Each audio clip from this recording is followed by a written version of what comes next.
నమస్తే అండి, ఎక్కడి నుంచి కాల్ చేస్తున్నారు? హలో హలో, ఎక్కడి నుంచి కాల్ చేస్తున్నారు అండి? ఎస్, మరొక కాలర్ లైన్లో ఉన్నారు. హలో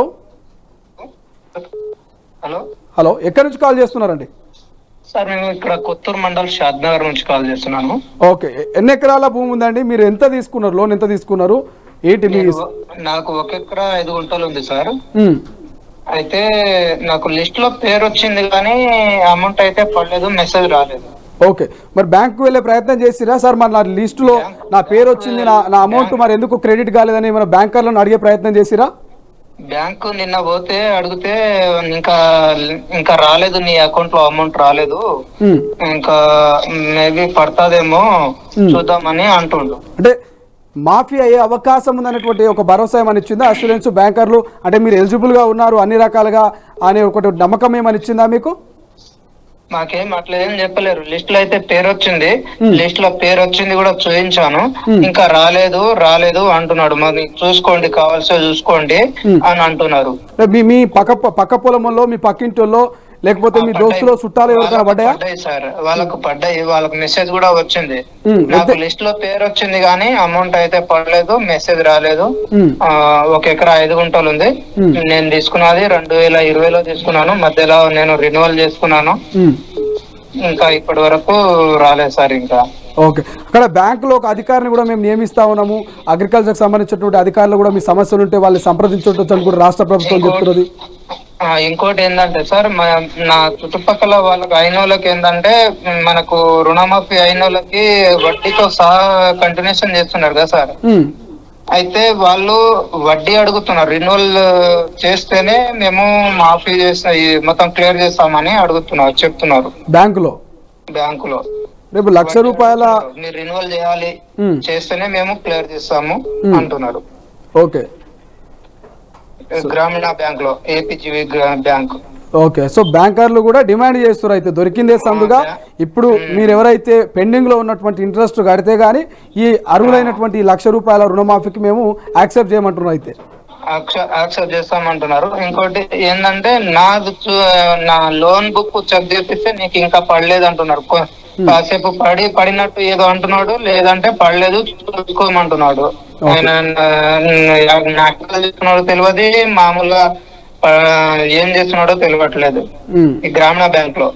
ఓకే, ఏమనిపిస్తుంది, నమ్మకం కుదురుతున్నదా? గత ప్రభుత్వానికి ఈ ప్రభుత్వానికి మాఫీ అవుతుంది అన్నటువంటి ఒక నమ్మకం ఏమైనా కుదురుతున్నదా? నమ్మకం ఉంది సార్, నమ్మకం అయితే ఉంది, మాఫీ అవుతుంది. నేను ఆల్రెడీ కాంగ్రెస్ కి సపోర్ట్ చేస్తున్నాను కాబట్టి నాకు ఫుల్ నమ్మకం ఉంది. కానీ బ్యాంక్ వాళ్ళు ఇట్లా నాటకాలు చేస్తున్నారు సార్. ఓకే, బ్యాంకు మీదనే అనుమానం ఉంది అయితే? బ్యాంక్ మీద అనుమానం ఉంది. నాకు లిస్ట్ లో పేరు వస్తే నాకు అకౌంట్ లో అమౌంట్ ఎందుకు రాదు సార్? నాకు ఫోన్ చేస్తుండే అది సార్. ఎస్, దాంతో పాటు మరో కాలర్ కూడా లైన్ లో ఉన్నారు, మరో కాలర్ తో కూడా మాట్లాడే ప్రయత్నం చేద్దాం. మనకు వస్తున్నటువంటి 90% కాల్స్ అన్నీ కూడా మా రుణం మాఫీ కాలేదు, మాకు టెక్నికల్ ఇష్యూ అంటున్నారు, బ్యాంకులో కరెక్ట్గా స్పందించట్లేదు, మమ్మల్ని పట్టించుకోవట్లేదు అనే కాల్స్ మనకు వస్తున్నాయి తప్ప ఇప్పటివరకు నా రుణము మాఫీ అయ్యింది అనేటువంటి కాల్స్ అయితే ఒక్కటి కూడా రాలేదు. సో ఒక్కసారి స్క్రీన్ మీద, తొలి వెలుగు స్క్రీన్ మీద కనిపిస్తున్నటువంటి మా ఆ నెంబర్కి కాల్ చేసే ప్రయత్నం చేయండి. మాఫీ అయిన వాళ్ళు కూడా, మీ మాఫీ అయినటువంటి వాళ్ళు కూడా ఖచ్చితంగా కాల్ చేసి తొలి వెలుగుతో పంచుకోండి. అంటే మీ యొక్క సంతోషాన్ని కూడా పంచుకునేటువంటి ప్రయత్నం చేయండి. ఎందుకంటే చాలామంది కూడా 100లో 90% మాకు రాలేదు అన్న వాళ్ళే కాల్ చేస్తున్నారు, కానీ వచ్చిన వాళ్ళు ఎవరు కాల్ చేయట్లేదు. సో వచ్చిన వాళ్ళు కూడా ఒకసారి కాల్ చేసేటువంటి ప్రయత్నం చేయండి. సో అంతలోపు ఇంకొక కాలర్తో కూడా మనం మాట్లాడేటువంటి ప్రయత్నం చేద్దాం. హలో, నమస్కారం సార్. నమస్తే అండి, ఎక్కడి నుంచి కాల్ చేస్తున్నారు? కరీంనగర్ జిల్లా చల్లూరు వీరవంక మండలం సార్. నా పేరు విజయ్ కుమార్. ఓకే సార్, మేము 2019లో 60,000 తీసుకున్నాం సార్ లోను. ఇప్పుడు లిస్ట్ లో పేరు రాలేదు, బ్యాంకర్లను అడిగితే మాకేం తెలియదు అంటారు, అగ్రికల్చర్ ఆఫీసర్ని అడిగితే కూడా మాకేం తెలియదు అంటారు సార్. అది పరిస్థితి, మాకేం రాలేదు అంటుంటారు వాళ్ళు. ఓకే, ఏం చేయమంటారు సార్? ఇప్పుడు ఎప్పుడు తీసుకున్నారు మీరు లోను? 2019 సార్, ఏప్రిల్. ఓకే, 2019 ఏప్రిల్లో తీసుకున్నారు సార్. ఇప్పుడు ఏమంటారు అధికారులు? ఏమంటున్నారు? మాఫీ కాదంటున్నారా, అయ్యిందంటున్నారా, ఏమంటున్నారు? లిస్ట్ లో పేరు రాలేదు, మాఫీ కాలేదు అంటుంది సార్. ఇప్పుడు రాష్ట్ర ప్రభుత్వం ఒక నెల రోజుల సమయం ఇవ్వండి, నెల రోజుల సమయంలో టెక్నికల్ ఇష్యూస్ ఉన్నా కూడా, లేకపోతే ఇతర ఏమైనా ఇబ్బందులు ఉంటే కూడా రైతన్నలు ఆందోళన చెందొద్దు, ఖచ్చితంగా వాళ్ళ సమస్యను పరిష్కరించి నిజమైన అర్హులకు మేము ఖచ్చితంగా రుణమాఫీ చేస్తామని అంటున్నది. సో అక్కడ అధికారులను లేకపోతే ఇంకా అగ్రికల్చర్కి సంబంధించినటువంటి ఆఫీసర్లను ఎవరైనా కలిసి మీరు మీ సమస్యను వాళ్ళకి చెప్పి ఏమైనా సొల్యూషన్ తెలుసుకునే ప్రయత్నం చేసిరా ఈ నిన్న కానీ ఈ రోజు కానీ? సార్ మాకు ఒక రేషన్ కార్డు ఒకటి ఉండే కానీ తీసివేసాను సార్. అదొక ప్రాబ్లం ఉంది. నేను ఐటీ కూడా కొంచెం 15,000 కడుతుంది సార్ పిల్లల ఎడ్యుకేషన్ కొరకు. ఓకే, ఐటీ కడుతుంటారు. 10,000 సార్ ఎవ్రీ యానం. ఓకే, అది లక్ష లోపు కాదు సార్, ఒక 10,000 5,000 అట్లా పిల్లల ఎడ్యుకేషన్ ఉంది కాబట్టి కడుతున్నాం. ఓకే, రేషన్ కార్డు ఒకటి ఉండే పెళ్లించారు ఓకే సార్, అది ప్రాబ్లమ్స్. వాటి వల్ల ఏమైనా ఎఫెక్ట్ ఉందా లేకుంటే కారణం ఏంది కొంచెం ఐడియా చెప్పండి.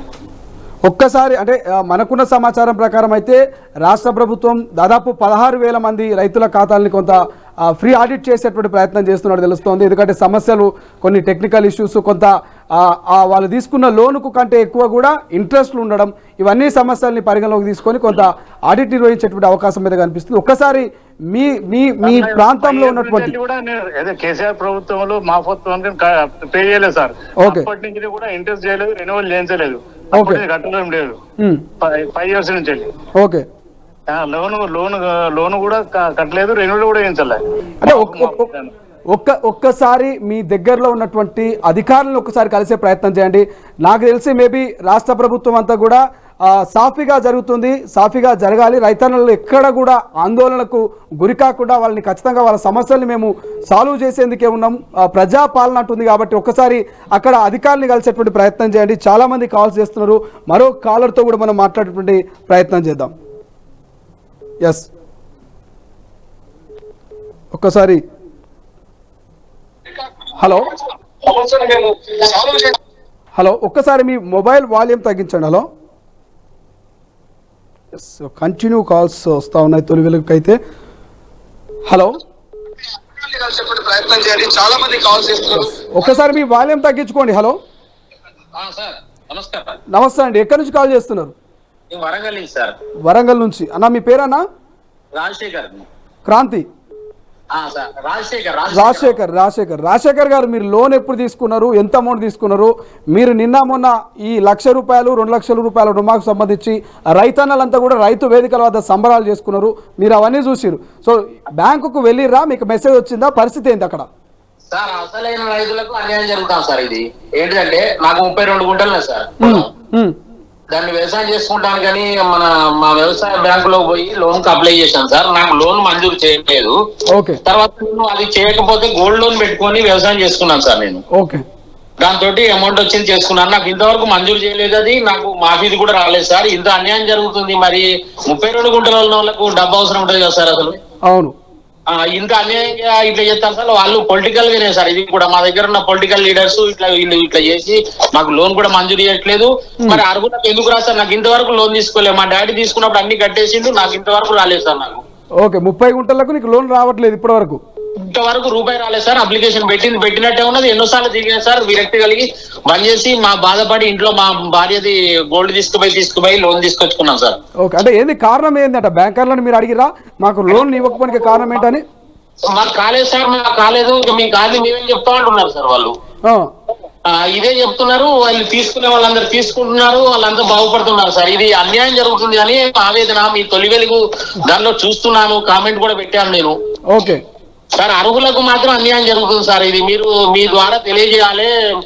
మేము కూడా వస్తాం, రమ్మంటే అర్హులకు న్యాయం జరగాలి సార్. ఇది అంటే రాష్ట్ర ప్రభుత్వానికి మీరు ఏమైనా సలహా ఇస్తారా? అంటే మీకు ఉన్నటువంటి పరిజ్ఞానంతో ఎటువంటి అన్యాయం జరుగుతుంది నిజమైనటువంటి అర్హులకు, మీరు రాష్ట్ర ప్రభుత్వానికి ఇచ్చేటటువంటి సలహా ఏంటి?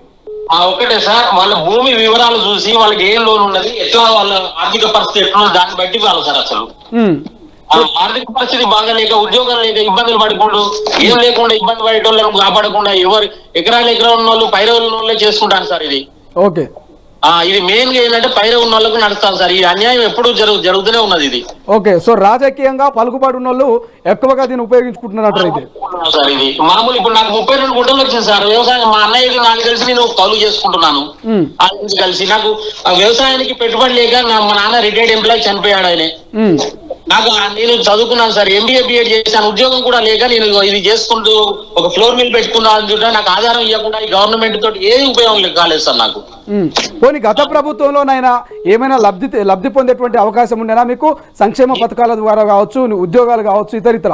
గత 10 ఏళ్ల బీఆర్ఎస్ పరిపాలనకు ఈ 6 నెలల 7 నెలల కాంగ్రెస్ పరిపాలనకు కంపేర్ చేస్తూ ఉంటే ఒక నిరుద్యోగిగా, ఒక రైతన్నగా నీ ఒపీనియన్ ఏంటి?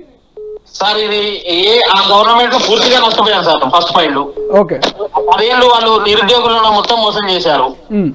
ఆ తర్వాత సార్ ఇప్పుడు వాళ్ళు రైతులకు కూడా వాళ్ళే చేసుకున్నారు వాళ్ళు మాఫీ. అప్పుడు ఓకే, ఇప్పుడు మాకు లోన్లు కూడా మంజూరు చేయలేదు. ఇంకోటి సార్ ఈ దీనికి దానికి లోన్ ఏది పెట్టినా మాకు కాదని ఇలా కొడతారు సార్. ఎందుకు అన్యాయం, ఇది అన్యాయం అనిపిస్తుంది సార్. ఇప్పటికైనా వీళ్ళు ఈ గవర్నమెంట్ అయినా అర్హులకు న్యాయం చేసి ఇస్తే మాత్రం అందరూ బాగుపడతారు సార్. వాళ్ళు గవర్నమెంట్ మళ్ళీ వస్తుంది. ఇప్పటికే రాష్ట్ర ప్రభుత్వం చెప్తా ఉంది రైతు భరోసా విషయంలో కూడా మేము అనేక కండిషన్స్ తీసుకురాబోతా ఉన్నాము. నిజమైనటువంటి అర్హులైనటువంటి వ్యవసాయం చేస్తున్నటువంటి నిజంగా నాగలి బట్టి పొలంలోకి దిగేటువంటి రైతులకు మాత్రమే మేము రైతు భరోసా ఇస్తాము. అది 5 ఎకరాల 10 ఎకరాల చిన్నకార సన్నకార రైతులకు అనేది రాష్ట్ర ప్రభుత్వం డిసైడ్ చేస్తున్నటువంటి పరిస్థితి. సో దీని మీద ఏమంటారు, మీ కామెంట్ ఏంటి? అది కరెక్టే సార్. అట్లా పెట్టడం కరెక్ట్, 100% కరెక్ట్. అది రైతు వాళ్ళకే అది భరోసా ఇవ్వడం కరెక్ట్. నేనైనా ఎవరైనా అంతే. గత ప్రభుత్వం రైతు బంధు అందరికి ఇచ్చింది కదా, ఈ ప్రభుత్వం కొందరికి అంటున్నది. సో అది ఆ ప్రభుత్వం చేసింది కరెక్ట్ అనిపిస్తుందా, ఈ ప్రభుత్వం చేసింది కరెక్ట్ అనిపిస్తుందా? ఎవరిది డెసిషన్ బాగా అనిపిస్తుంది? ఇప్పుడు ఇది కరెక్టే అనిపిస్తుంది సార్. ఎందుకంటే రుణిన వాళ్ళకు రైతు భరోసా ఇవ్వడం ఏంటంటే వాళ్ళకి ప్రోత్సాహంగా అందించడం అది కరెక్ట్ పద్ధతి సార్. అయితే అర్హులకు చెందాలి సార్ ఏమైనా. Okay okay brother, thank you for calling. చాలా మంది కాల్ చేస్తున్నారు. తొలి వెలుగు రాష్ట్ర వ్యాప్తంగా కూడా తమ సమస్యల్ని, తమ బాధల్ని తొలి వెలుగుతో పంచుకోవడానికి సిద్ధంగా ఉన్నారు. మరొక కాలర్తో కూడా మనం మాట్లాడే ప్రయత్నం చేద్దాం. అసలైన తొలి వెలుగు. ఫాలో వాట్సాప్ @తొలి వెలుగు అఫీషియల్.